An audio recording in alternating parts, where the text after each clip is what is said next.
filled it in. No time for the doubt, they counted me out, I'm getting it in, yeah. No time for no loss, I'm paying the cost, I'm in it to win, yeah. Diffuse, mine it can't be diffused. If you ain't thinking the same, then we playing by different rules.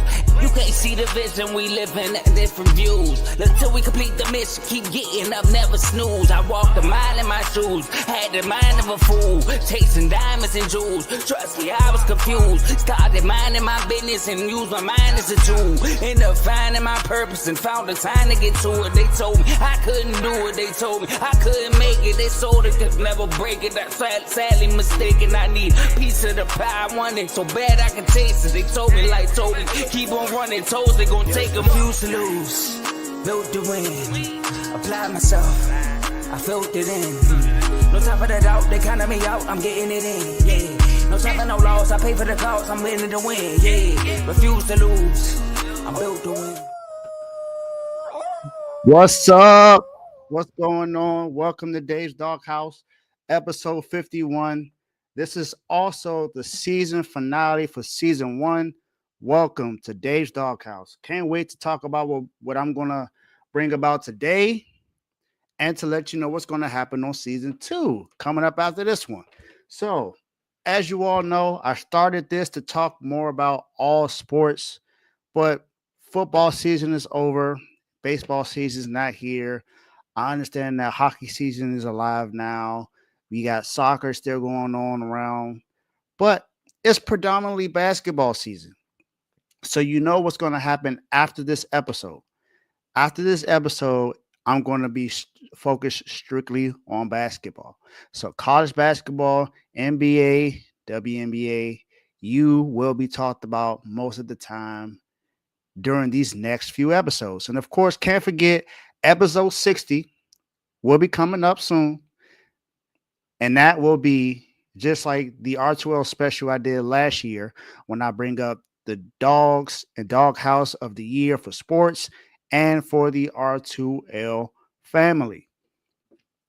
But today, like I said, we have some really, really good things to talk about today. And guess what? You get to bear witness of what's going to happen on today's show. So, of course, it's the doghouse. So we got some people coming out of the doghouse. We got some people going in the doghouse. We got some dogs, and we got a big dog of the week. You know, got to give a congratulations to the Philadelphia Eagles for winning their second Super Bowl championship this past Sunday. Finally, being able to get over the hump, getting to the Super Bowl the last 2 out of 3 years. And then we had some crazy trades that happened in the NBA, of course, that happened before then. Jimmy Butler is now with Golden State. Luka is now with the Lakers. It's a lot going on. But guess what? We get to dive into some of those details today, and we get to see why we have some of these people coming out of the doghouse, going in the doghouse, and having fun in the yard. So, shout out to the first comment, my boy Teddy, BWT. If you want to see some great baseball content, make sure you tune into BWT, Baseball with Teddy. I'm telling you right now, that's going to be the best baseball show that you are going to see, period. And right now, he's been giving grades for each team on how they did in the past season. And he got more stuff coming up. So you want to tune into BWT.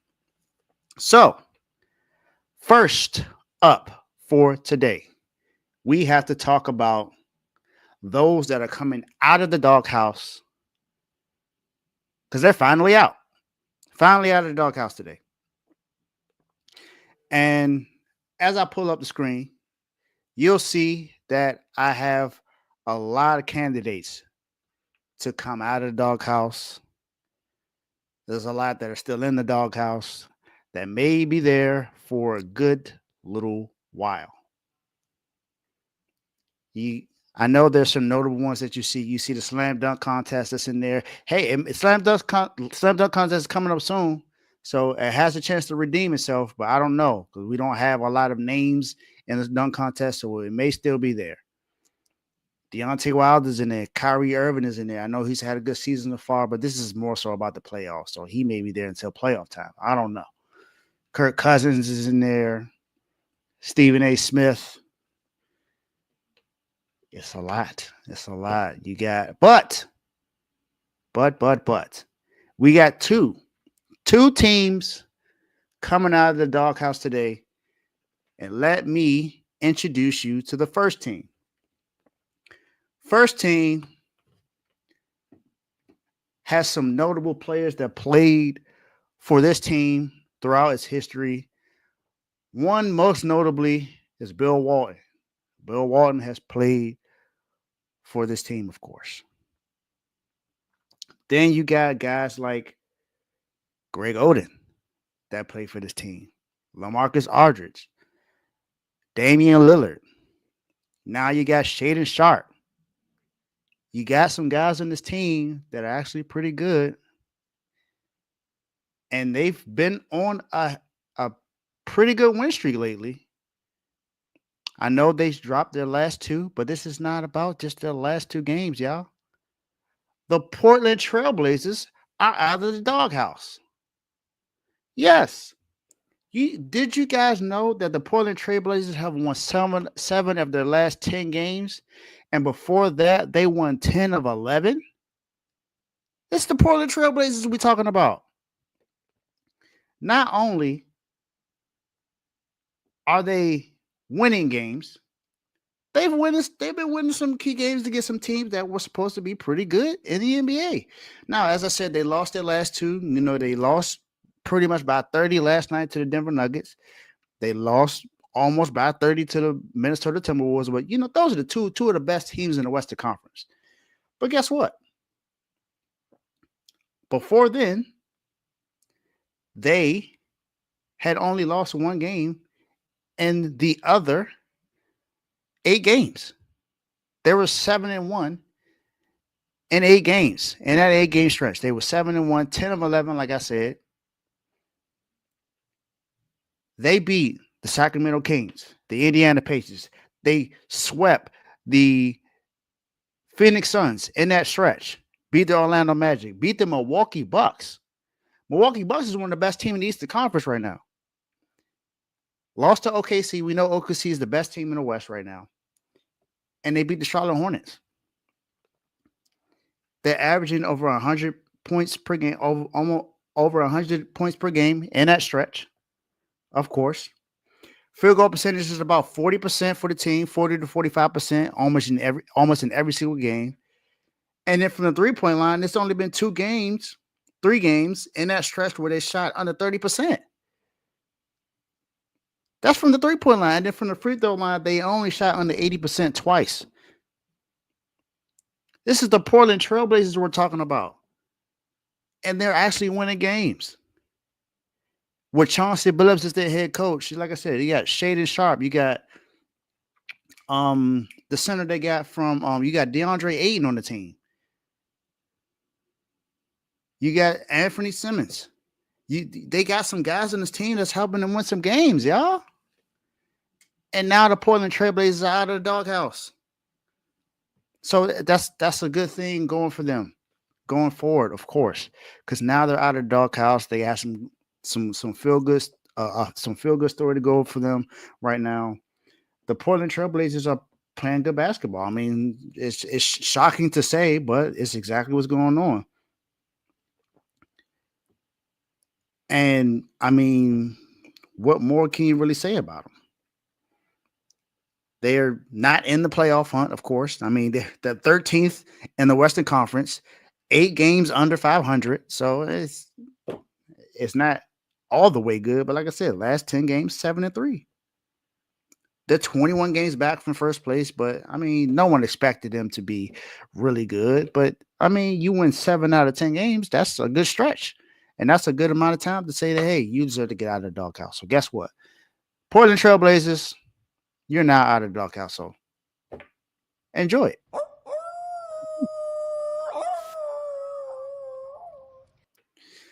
Next up, I know there's some fans out there in the Western Conference and almost the entire world that pay attention to this team a lot. And you know what?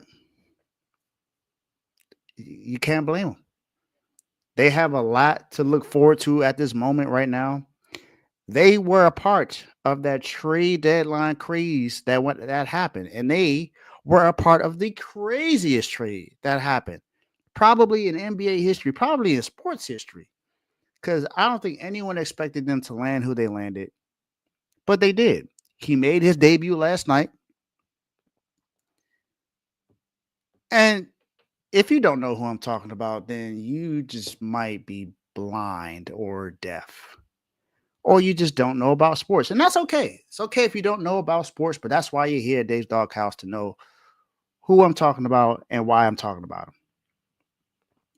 This team was in the doghouse for several reasons, not being a good playoff team, of course, and losing when they should have been winning, not doing enough to put teams around LeBron James and Anthony Davis. But guess what? The Los Angeles Lakers are out of the doghouse. The Lakers.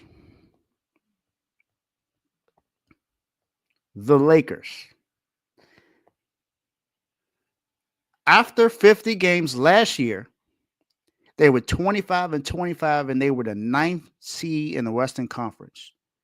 This year, with rookie head coach JJ Redick, they are 31-19 and fourth in the Western Conference. Actually, 32-19. But after 50 games, 31-19, fourth seed in the West. Got another win last night to put them at 32-19. And you know what? Over their last 14 games, the Lakers are 12-2, which is the best record in the NBA. Second in the NBA in net rating, third in defensive rating, second in effective field goal percentage and true shooting percentage, first in the NBA in opponent field goal percentage and effective field goal percentage, first in the NBA in opponent rebounds, and second in the NBA in opponent points per game. Now, I know what some people are going to say. Anthony Davis was a part of that. That's why where they are defensively. And I know that. I know that's the reason that's the case. However, look at what they gave up just to get Luka Doncic. All they gave up was Anthony Davis, Max Christie, and the first round pick. That's all they gave up for Luka. Luka Doncic. That's who the Lakers acquired for that. Now, Anthony Davis, star, all-star, all-NBA. We know what he is as a big man, as a defensive guy. He now gets to play his true position with the Dallas Mavericks, although he is out indefinitely right now because he just injured himself in the first game that he's ever played with the Mavericks, which he's known for being injured. But just last night, LeBron James put up 24, 8, and 7. Austin Reeves put up 22, 9, and 4. Austin Reeves has played phenomenal as of late. He just had a 45-point outing just a couple games ago. Then you got Rui, who put up 21-6 with 2 steals.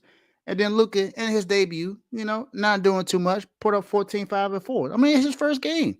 And it's against the Jazz. They beat him 132-113. The Lakers are, I don't know. They fourth in the West. So they could do a little something. They're not going to be in the playing tournament. I know that. I know people are going to question this defense for this team. They almost got fleeced with the Mark Williams trade, but that got denied because he failed the physical. But you still got guys out there that they can sign. You got Bismack Biyombo that's out there. I believe Alex Len is about to get signed with the Indiana Pacers. I mean, Stephen A. had mentioned something where he said, hey, just go ahead and go after Dwight Howard or Boogie Cousins. I mean, there's some guys out there you can go after. It's not going to be exactly what you wanted, but, I mean, get some guys you're familiar with already. Try something because you want to be good enough defensively to compete in the NBA. But I don't know. All I know is that helps the Lakers do what they're doing right now. Like I said, 12-2 in the last 14 games, fourth seed in the West, and JJ Redick's rookie season as a head coach. Lakers are doing awesome. So you know what, Lakers, you're out of the doghouse. Enjoy yourselves. Glad that you're well. I can't say that glad. I'm not necessarily a fan of the Lakers, but hey, it's good to see that you guys improved and you're focused on winning now. I think you guys won the trade as far as the future of what's going to happen with you, because you got your set guy for the next 10 plus years. So we'll see what happens. But hey, welcome to being out of the doghouse.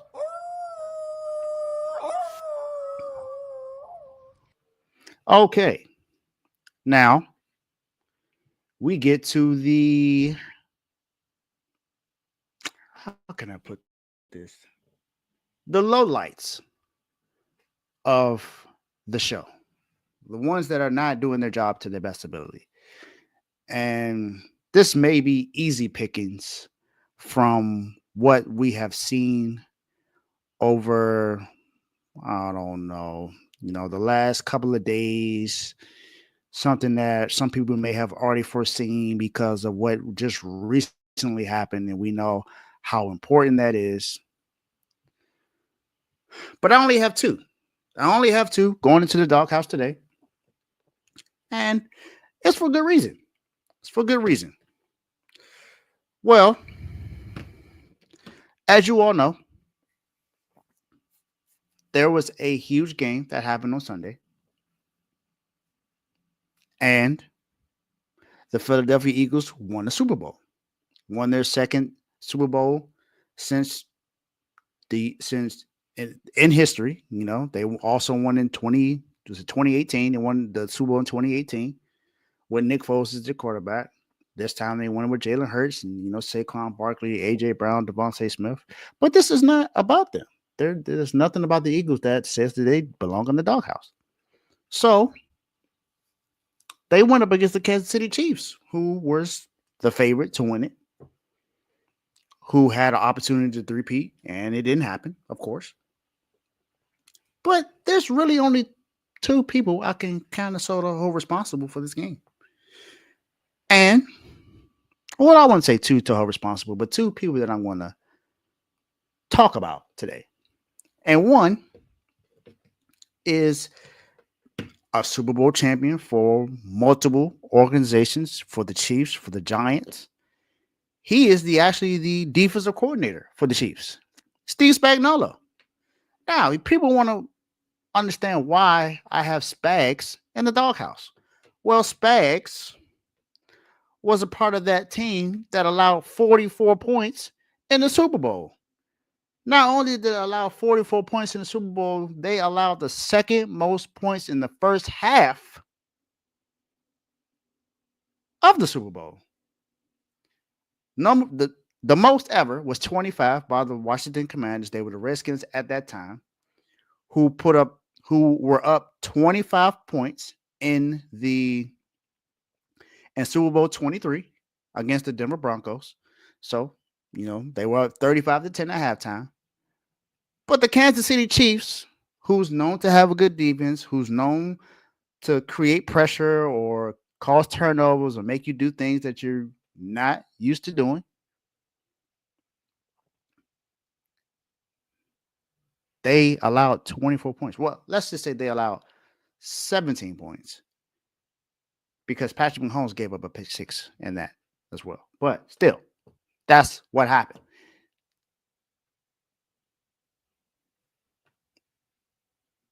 Not just that, though. Not just that. The Chiefs' defense just was not all that good yesterday. They only got 2 sacks in the game. They didn't necessarily stop Jalen Hurts from having a good game. They did contain Saquon. Saquon did not go crazy in that game. But Jalen Hurts didn't necessarily have an issue with that defense at all. Jalen Hurts had his second best performance in the Super Bowl against the same exact team that he lost to before. there didn't seem to be like there were many adjustments to be able to not allow Jalen Hurts to be able to use his legs and get first downs, even though they were containing Saquon. They couldn't contain Jalen Hurts for nothing. And Hurts learned something from the first Super Bowl, and it was if you have an opening, take off. And that's exactly what he did. The Kansas City Chiefs just couldn't stop them from doing anything.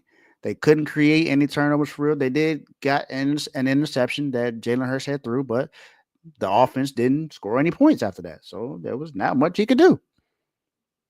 The Chiefs were just the regular team that game. They allowed 345 total yards. They had the same amount of drives as well, but they didn't dominate the time. The Chiefs offense only had the ball for about 23 minutes. The defense was on the field almost the entire game.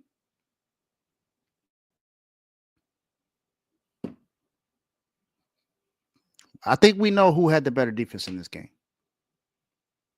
You know, CJ Gardner-Johnson had said something after the first Super Bowl. He said, play on regular grass and see that the offensive line will get destroyed. And that's what happened. The offensive line got destroyed.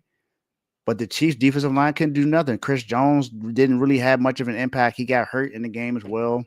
They were undisciplined. They were getting penalties called back and left and right, you know, holding on the defense, roughing,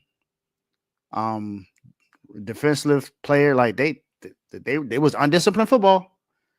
And Spags, you're the head guy. You're the guy leading this team. And this is exactly what you allow. You allow this Philadelphia Eagles team to put up 40 points, on your team. You lost 40-22.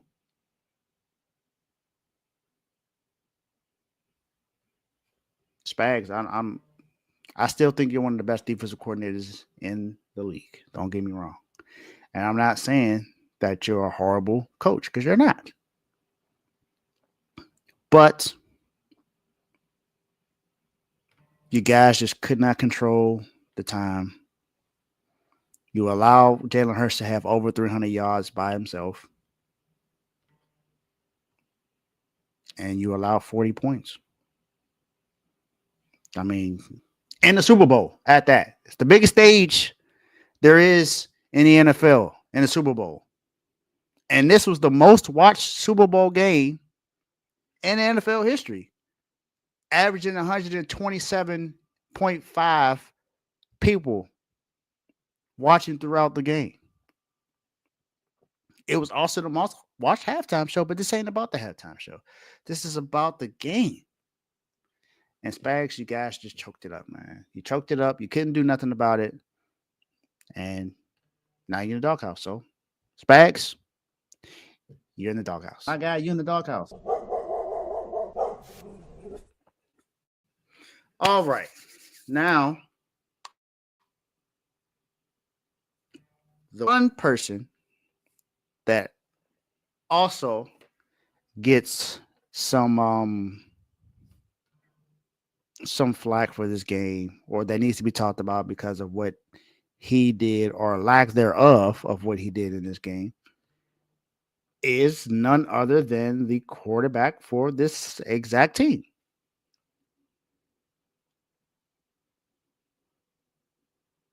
Patrick Mahomes. Patrick Mahomes. My homeboy. Sunday was the first time that Patrick Mahomes had a negative EPA since the 2021 championship game against the Cincinnati Bengals, a game that he lost as well because the Bengals went to the Super Bowl that year.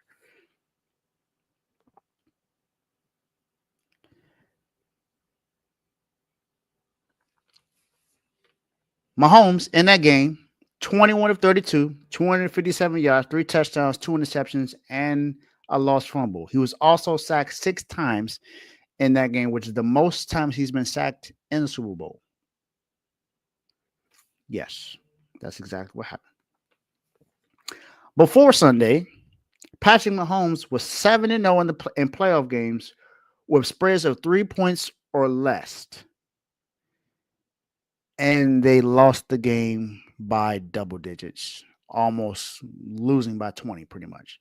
You can pretty much say they lost by 20 because it was 40-6 in the fourth quarter. So there you go.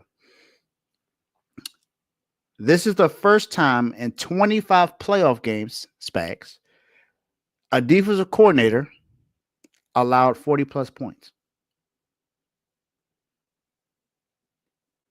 So, Spags, that's not good for you, my boy. Patrick Mahomes only lost 2 games in his career by 20-plus points entering Sunday, which was 24 points in Week 7 against the Tennessee Titans in Week 7 in 2021. And when he lost to Tom Brady in the Super Bowl by 22 points.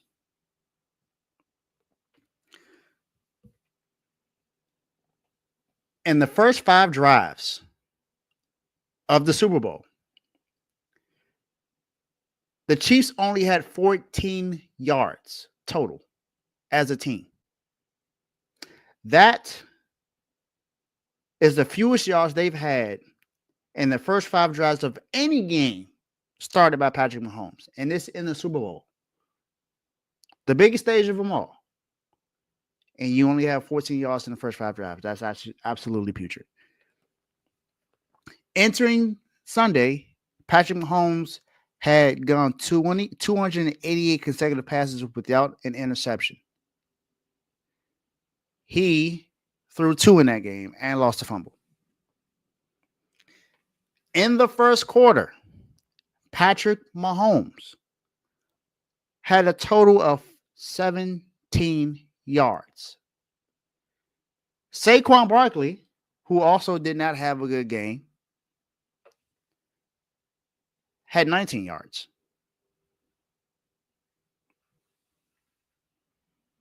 Saquon won the Super Bowl, though. That was one of the worst performances I have seen. And the only reason why he had 3 touchdowns in that game is because it was garbage time. The game was pretty much over. They were down 40-6, and they started to put the backups in, and then Xavier Worthy went crazy. So, I mean, if the Eagles kept their starters in just like the Chiefs did, then it probably would have been a 30-point loss. I think we all can agree to that. He got sacked 6 times in that game. Patrick Mahomes was also not really good against cover 4. Earlier in the game, the Eagles played 64% of cover 4 defense, and Patrick Mahomes was 4 of 8 for 23 yards and an interception. Patrick Mahomes didn't know what to do with the cover 4 defense. He's Patrick Mahomes. He's supposed to be the best quarterback in the league. I think he still is, of course. But is he still not able to read defenses now? Because remember, he said this just a couple seasons ago that he couldn't read defenses for real. Is he still having that issue? Can he not read cover 4? That's what it looks like to me. The Chiefs ranked in the middle of the NFL with 40.6% pressures allowed in the game. The Eagles, which ranked 10th in the league, were pressuring him only 43. And guess what? They didn't blitz once in that game. Not one time. They only rushed 4. And Teddy, I know you said this, Brady would never. But I have to mention this. A lot of people said that Brady never had a Super Bowl where they didn't blitz him and he lost. That is false. The 2 losses he had against another NFC team, the Giants, they rushed 4. And Brady lost both times against the Giants. Just saying. Just saying. Brady is still the GOAT, though. And he's in that conversation by himself. Patrick Mahomes is not in that conversation right now. He still has a ways to go. His career is not over whatsoever. But let's stop the GOAT conversation when it comes to Patrick Mahomes and Brady. It's Brady by himself. Then you got those guys. Yes, you're absolutely right. He didn't get smacked. He did not get smacked, but he still lost. So, Patrick Mahomes, my homeboy, who some people have tried to call the GOAT, you are now in the doghouse. My guy, you in the doghouse.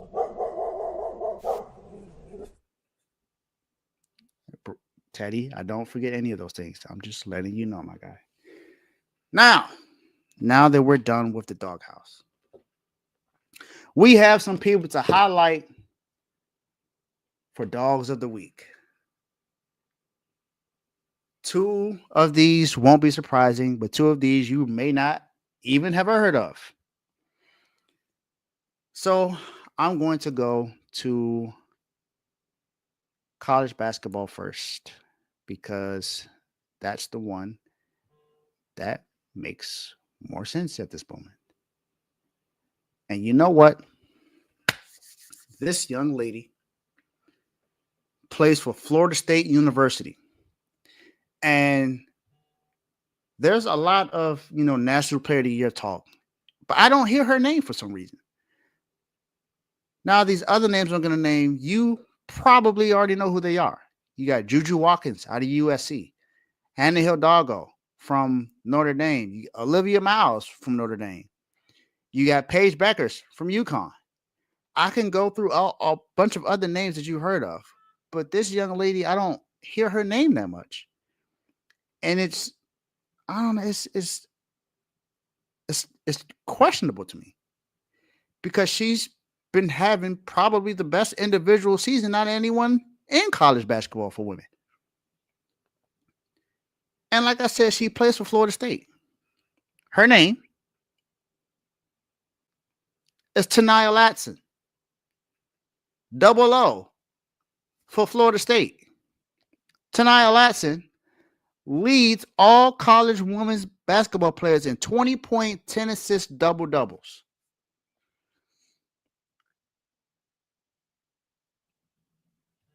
In one of her most recent games, she put up 27 points, 12 assists, and 5 rebounds.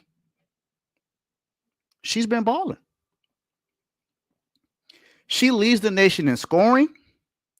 She's averaging 4.7 rebounds, 4.3 assists, 2.6 steals while shooting 49% from the field and 47% from 3. This is why I'm not understanding why I don't hear her name that much.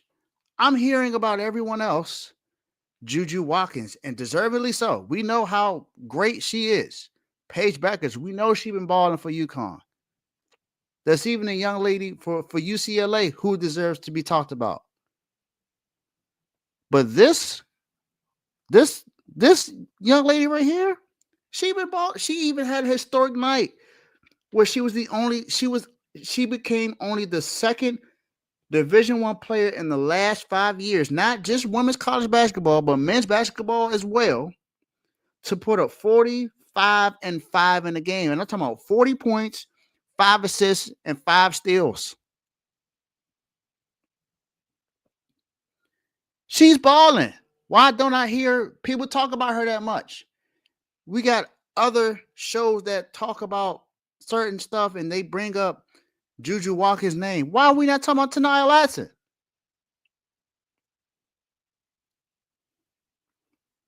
Like I said, she leads the league at points per game, 26.4 points per game. 26 points per game. I'm sorry. She's averaging 26 points per game, 4.7 rebounds, 4.7 assists, shooting 48% from the field. And I don't hear about her that much. She's only scored under 20 points twice this season. And one of those games, she only played 11 minutes. She played only 11 minutes against Jack State, and she only put up 8 points. But look at this, man. She, in the beginning of the year, She put up 31, 34, 25, 30, 21, 24, 38, 39, 32, 40, 25, 24, 20, 30, 25, 21, 25, 27, 23. Dude, she been balling all season, but I don't hear her name talked about that much. Seems a little bit unfair to me. But you know what? That's what Dave's Doghouse is for. I'm here to talk about those that ain't being talked about that much. Those that are being talked about widely, and those that ain't being talked about that much who's balling. She's been exceptional for Florida State. And she's been like this. This is not something that just came out of nowhere. She's been balling. She was balling last year, and she's balling this year. So Taniyah Latson, this is where you're going to get the praise for what you've been doing, because you've been having a phenomenal season so far. So, and she leads college basketball women's and player efficiency rating. She leads them in PER. So she leads them in PER, leads them in points, done something that's only happened twice, and we don't hear her that much. All I gotta say is, welcome to the Dogs, Taniyah Latson.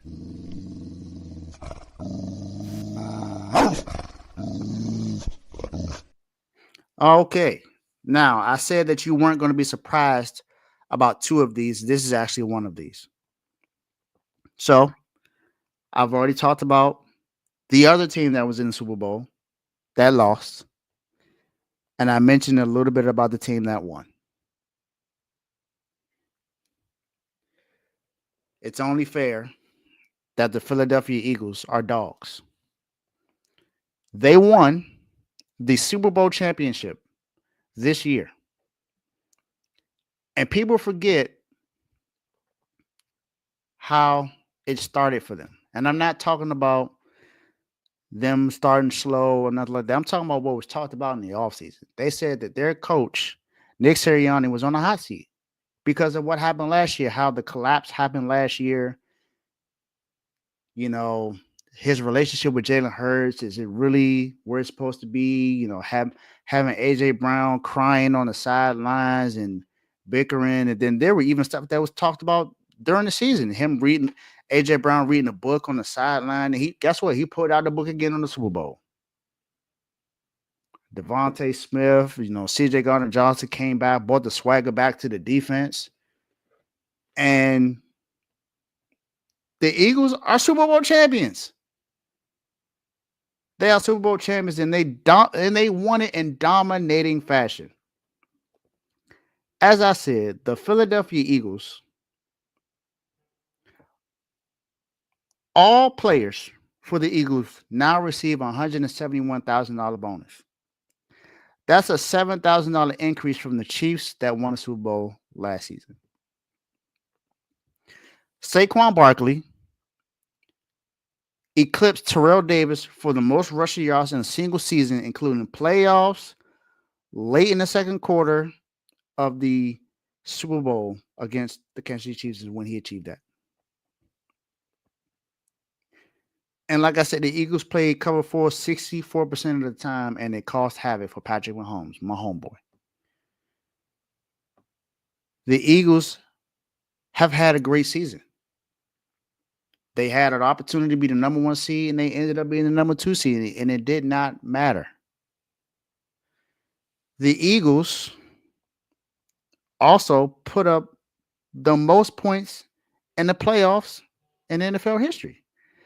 I believe it was 145 points in the playoffs, 125 or 145.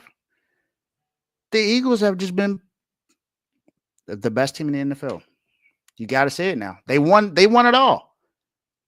You give that to the team that wins it all. You give them that title of the best team in the NFL, and that's what happened with the Philadelphia Eagles.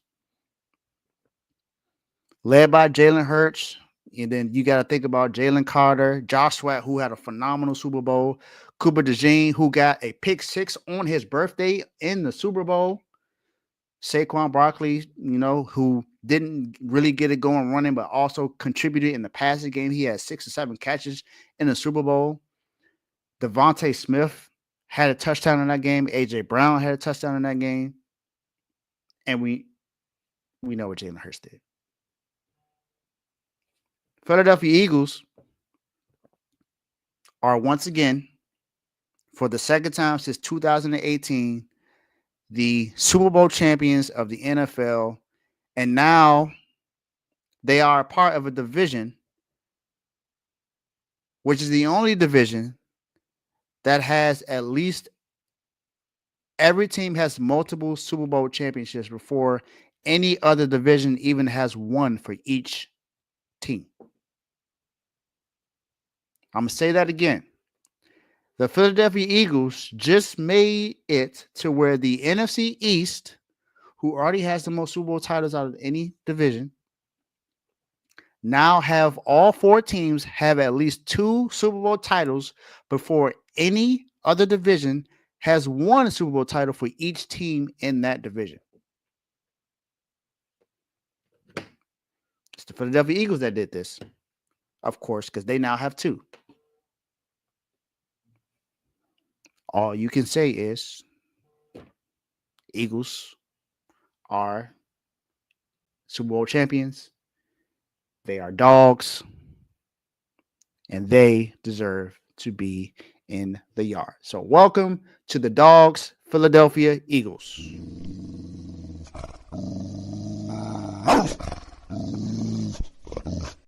Shout out to my boy Joe and Dino Blaze for hopping in the comment section, of course, and my boy Mikey, who also was in there as well, and Salt and Pepper.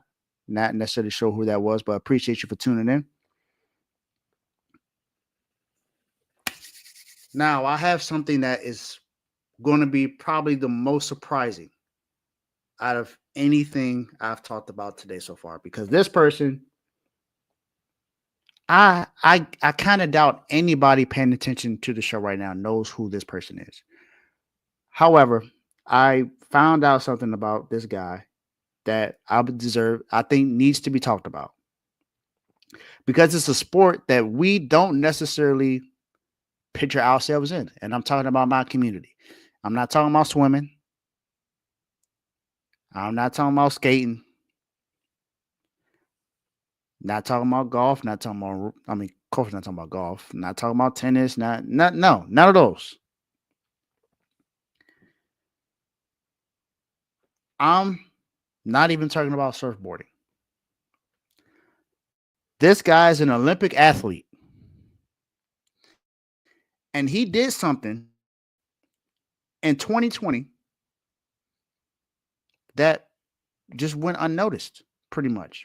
I didn't hear anyone talk about it on ESPN. Definitely not First Take.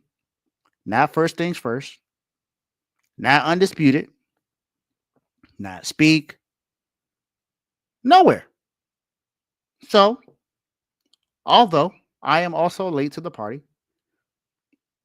I think this young man needs to be talked about. People need to know who he is, because he's breaking a barrier. His name is Zeb Powell. Who is Zeb Powell? Well, if you look at what he has on, he's an Olympic snowboarder. You know what he did at 20 years old? He became the first black snowboarder to ever win X Games gold when he was just 20 years old. 20. He's now 25 years old, and he's a known freestyler in snowboarding. He is making history in a sport that we don't necessarily pay attention to all the time. He's a rare bull athlete. At just 20 years old, Zeb Powell became the first black snowboarder to win X Games gold in the Knuckle Huck event. He's known for insane freestyle tricks and his commitment to diversity in snowboarding and inspiring new generation to hit the slopes. he actually has something they call Hoods to Woods, which is proving that the future of snowboarding is bold, inclusive, and unstoppable. He's doing something that needs to be talked about. And I'm not sure why it hasn't been talked about on SportsCenter, ESPN, Fox Sports, CBS, any of these other sports platforms. But here at R2L, I get the ability to talk about something that I see that a lot of people have not talked about or are not talking about at all. And Zed Powell has done something phenomenal in snowboarding and in sports, period. It's breaking the barrier. You hear stuff about, you know, you hear about guys like Jackie Robinson who broke a barrier in baseball. Well, he's having just about the same impact as Jackie Robinson did now in snowboarding.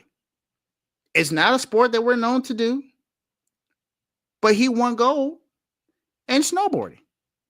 And if you actually watch some of his highlights, it's actually really amazing to see. So, Zed Powell, welcome to the Dogs. You're doing a phenomenal job. Thank you for breaking the barrier. Hopefully, more people tune in to what you do in the Olympics. Welcome to the Dogs.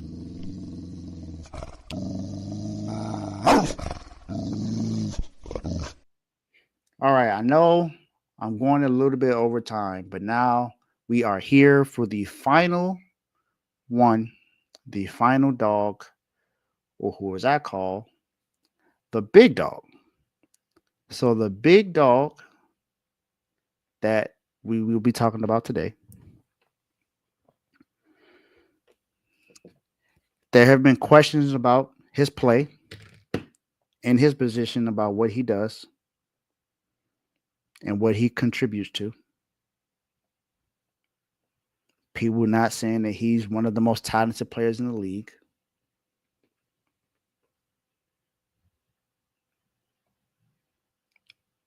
And I'm telling you, there have been questions about who's the top 5 quarterbacks in the NFL.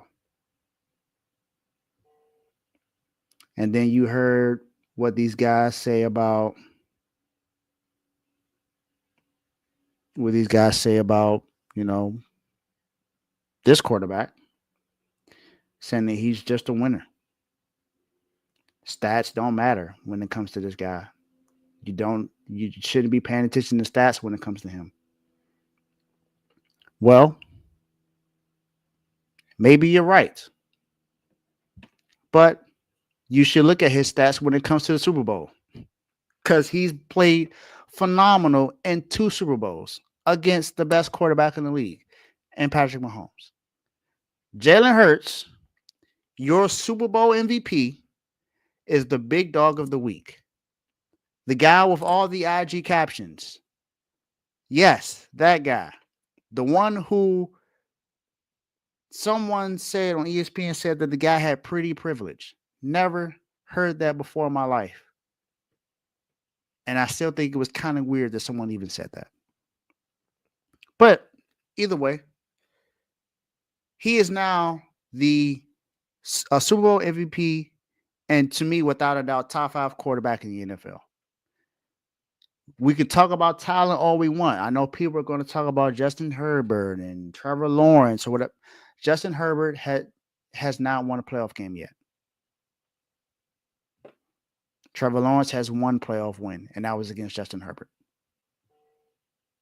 Who else are you going to put up there? You can put Matt Stafford. Yes, he won the Super Bowl a couple years ago with the Rams, but it's more about what have you done for me lately. People wanted to put Jaden Daniels up there, and I think he had a phenomenal season this year, but it's just one season. Can't put someone in there after one season, and he definitely went far. He went to the NFC championship game, and that was, like I said, great season. But I'm not putting Jaden Daniels over Jalen Hurts at this moment. My quarterback, Brock Purdy, no, not top 5. No, not at all. He's not top 5. Who else you gonna put there? Jalen Hurts, now that he's won a Super Bowl title and won a Super Bowl MVP, his salary increases $500,000 every year for the next 4 years. He has $195 million remaining on his contract. He is the only quarterback in NFL history to do all of these in one game. Throw for 200 plus yards, rush for 70 plus yards, throw multiple touchdown passes, rush for a touchdown pass, complete 75% of his passes, averaging 10 plus yards per pass attempt to win the game. This is what he said when someone asked him if he can finally feel validated. I had a purpose before anyone had an opinion. That thing is still true. We all know he said this before. He brought it back up today.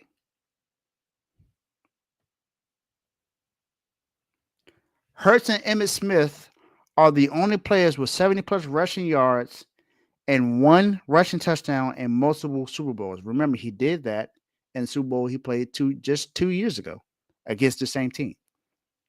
And he did it again this season. He joins Joe Montana as the only players in NFL history with 2 plus passing touchdowns, 50 plus rushing yards, and a rushing touchdown in the Super Bowl. His 46-yard touchdown pass to Devontae Smith traveled 55 yards in the air, which is the second longest completion of this season and 6th longest of his career.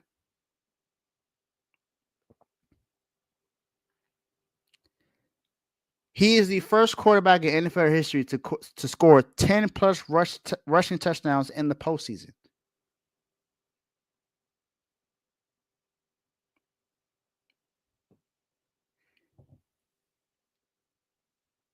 He has had a great playoff career. And he also joins John Elway and Joe Montana as quarterbacks with a rushing touchdown and multiple Super Bowls. It's only been 3 players. That's Jalen Hurts, Joe Montana, and John Elway.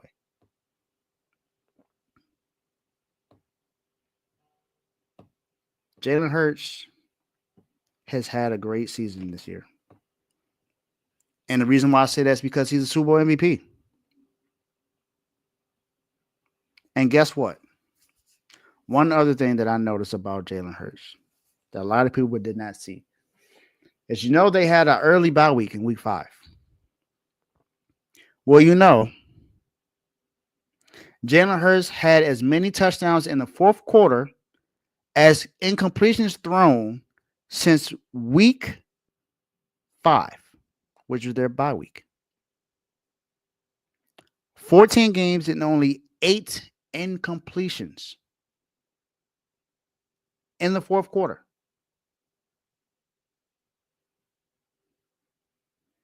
He's only had 8 incompletions in the 4th quarter since their bye week in week 5.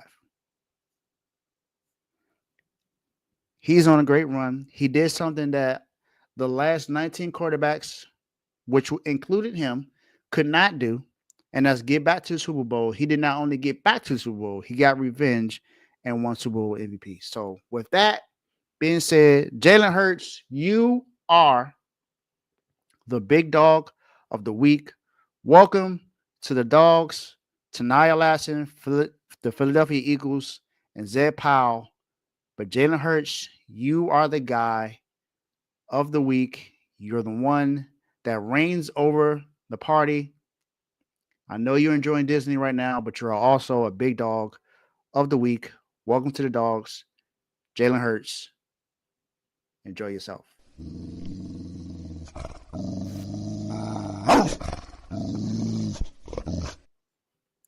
And that concludes episode 51 of Dave's Doghouse. This also concludes season 1 of Dave's Doghouse. Things will be different. Episode 52. As I said before in the beginning of the show, this will be more of a basketball related Dave's Doghouse.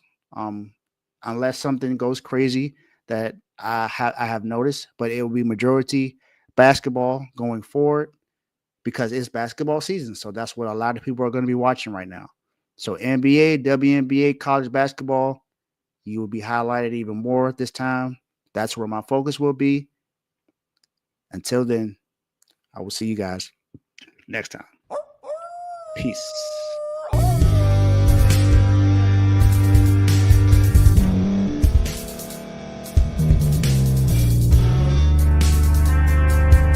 Thank you for staying to the end. If you're watching this on YouTube, please like this video, subscribe, and also hit that notification button so you can be notified next time we put out a video. If you're listening on any podcast platform, subscribe and hit that notification button, y'all, so you can be notified we put out another podcast audio.